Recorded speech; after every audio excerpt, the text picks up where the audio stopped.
السلام عليكم المشاهدين، مرحبا بكم معايا مطبخ بديعة. كي داير؟ لاباس عليكم؟ بخير؟ كلشي مزيان؟ واشكم مبروكة تعيدوا وتعاودوا.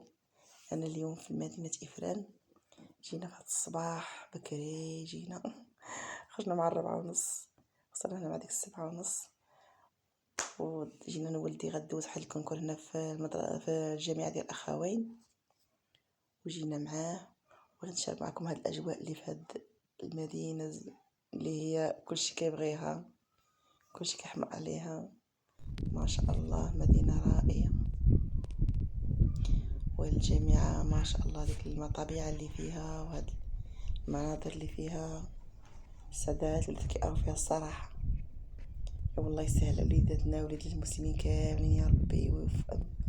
ولكن هذه راها مدرسة ديال الفلوس ماشي ديال الفابور، فلوس صحيح. اللي عنده الفلوس هو لا يدخل هاد المدرسة، اللي ما عندوش فلوس هيتكمش. والله يوفقهم، الله يسهل عليهم يا ربي. قضية صعيبة. ايوا نتمنى الله خير، الله يسهل عليهم ومساكن الله دايزين. ادعوا ماشي دعوة الخير المتابعين، الله يسهل عليكم ويسهلكم ربي وفيداتكم يا ربي. ايوا كما كتشوفوا اخوتي اخواتاتي، بغيت نشارك معكم هذه الفرحة ديال وليدي اللي في نجاح وجاب نقطة زوينة. الله يسهل عليه والله يحفظه والله يسر الامور ديالو يا ربي.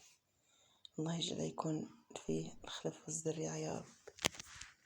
والسلام عليكم ورحمة الله وبركاته. نتلاقاو في فيديو ان شاء الله، ونقول لكم شنو في غادي يمشي ان شاء الله يا ربي في الاخر.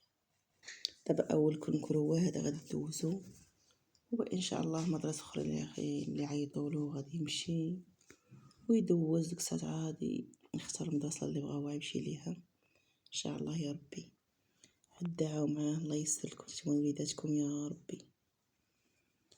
يلا خوتي خواتاتي، بالسلامه مره اخرى.